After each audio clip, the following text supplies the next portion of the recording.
Well, it's almost the end of November, so it's time to wrap up my monthly favorites in the beauty realm for the past month, and I apologize if this video is a little bit darker than usual. It's incredibly gloomy outside, and this is my last possible moment to film, so I waited until the very end, and the lighting's terrible, and I don't have any fake lights to use in the house because they're terrible. At least I haven't found any that I really like. So I usually just huddle up by a window. So I'm trying to get as close as I can, but anyway, if this video looks a little bit weird, that's why. Okay, so when I was gathering my products for this video, I thought I don't really have a lot of new stuff, and then sure enough, I've got a pile of new stuff here. So let's go ahead and jump right into it. So I'm gonna start out talking about possibly my favorite eyeshadow palette of all time, and that is a big category. So this is a big deal. This is the Naked 2 Basics palette by Urban Decay. You may be familiar with the Naked palette. There's Naked 1, 2, and 3, and then there's Naked Basics 1 and 2. Like I said, this is 2, and here are the shades that are very well used. It's just the perfect neutral palette for an everyday eye, which is what I do every day. But soft browns and kind of grayish shades. It's just, I use every single color. And the Naked 2 palette is maybe twice the amount of shades, and I've done a couple blog posts on it before, so I'll link those below the video. But it's good. It's almost too much variety, and I find myself not using it as much. So for the money and the size and usability, in my opinion, this one is so much better.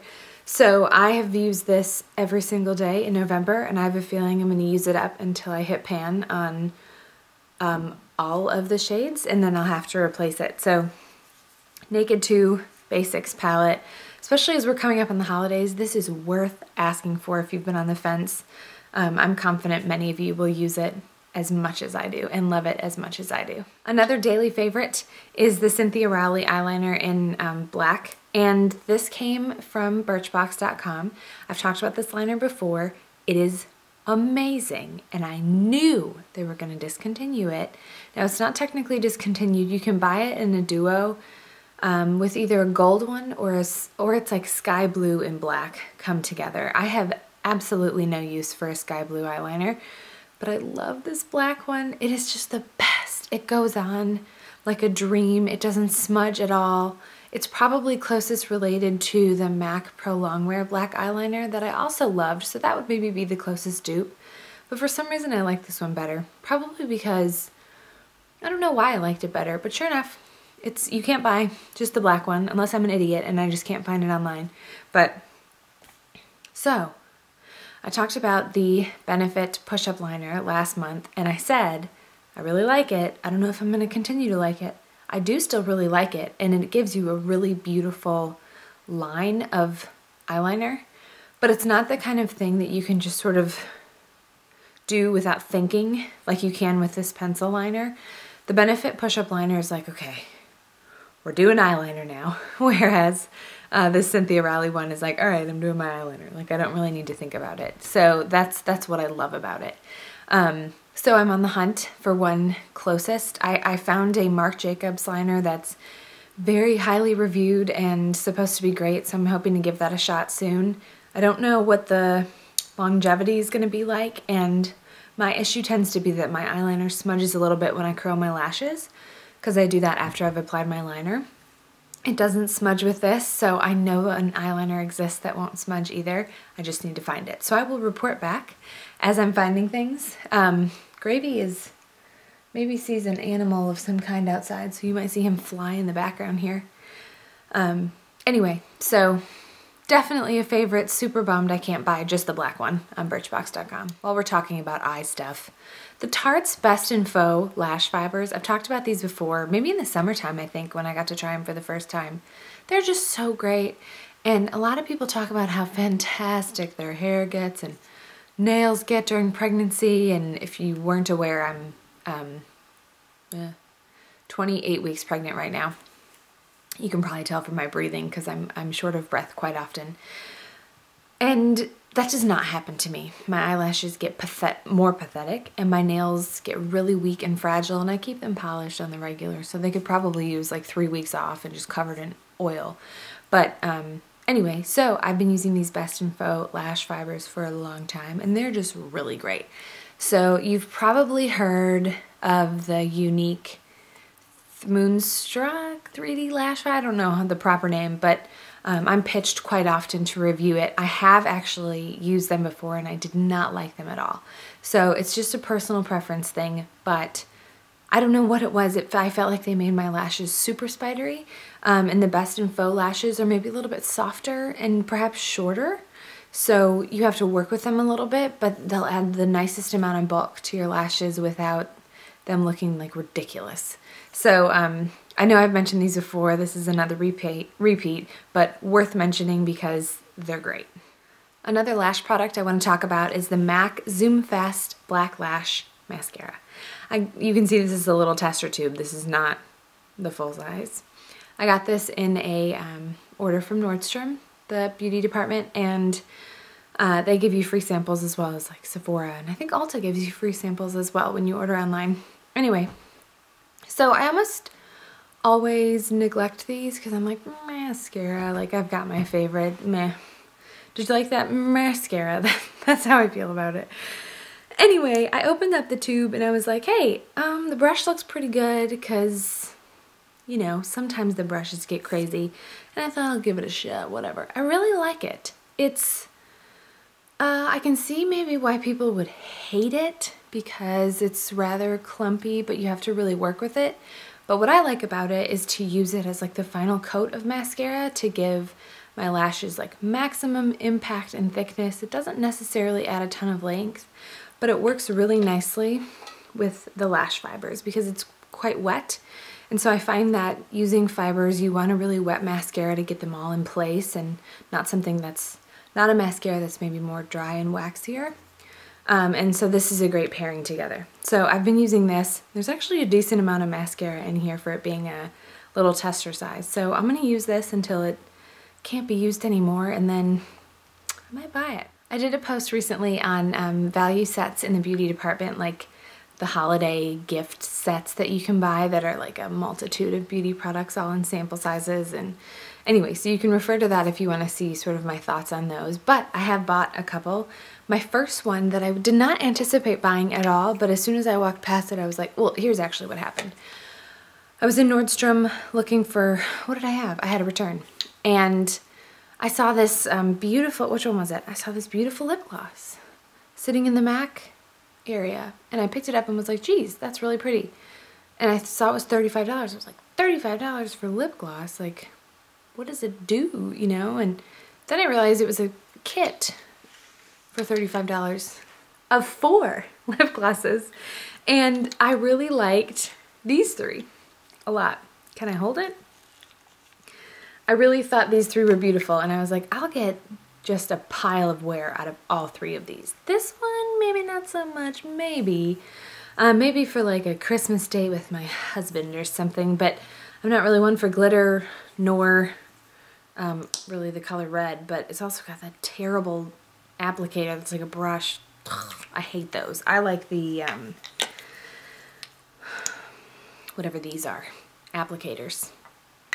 Sponge tip. Anyway, so I was almost out of a cream sheen glass, some lip gloss from MAC, and so I was kind of like, well, you know, when I run out of it completely, I'll buy another one. The lip gloss alone, that's what it was. That alone was like 20 bucks. So then these 4 for 35, I was like, yeah, because basically, I mean, let's be real, I'm not going to get a ton of wear out of this.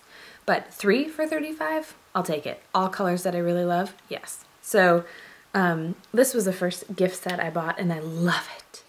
Would you believe me if I told you I bought another gift kit that's related to lip products? You would? Okay, I'm predictable. I got the Sugar, well, it's by Fresh. I love the brand Fresh, my gosh. I'll take one of everything from Fresh. Maybe that's what I should ask for Christmas. Anyway, it's the Sugar Ruby Tinted Lip Treatment, and it is tinted for real. Like, I'm wearing it, and it looks It is definitely not as opaque as a lipstick, but man, this will tint your lips right up. And then it came with the Fresh Sugar Shine Lip Treatment. So, you know, cute name. I don't know, I could really kind of do without this. It's not really blowing my mind, but it's a nice little clear gloss, so, you know, I'm really into lip glosses apparently, so I could put this over any lipstick I'm wearing if I don't want the color to be slightly adjusted by like one of these. Or I could put this over this because this has plenty of color. Anyway, they're cute. It was cheap. I like wearing sheer balmy colors on like casual days, which are becoming more and more frequent. So on days that I maybe don't wash my hair, just throw a couple of more curls in it. I was gonna say extra curls, but that's dumb. Or put it in a braid or a bun or something. I'll just do like liner, mascara, face, and like a creamy balm, not like a full-on lipstick. I feel like it doesn't really go. So I was very much intrigued by this, and the ruby shade is really nice. It's, like I said, I'm wearing it. It's pretty pink, but not overwhelmingly pink. All right, I kind of have to lean forward because this chair is too deep. And I'm sort of crushing the baby. Baby's kicking my ribs. Anyway, I'm almost done. I have one more thing to talk about.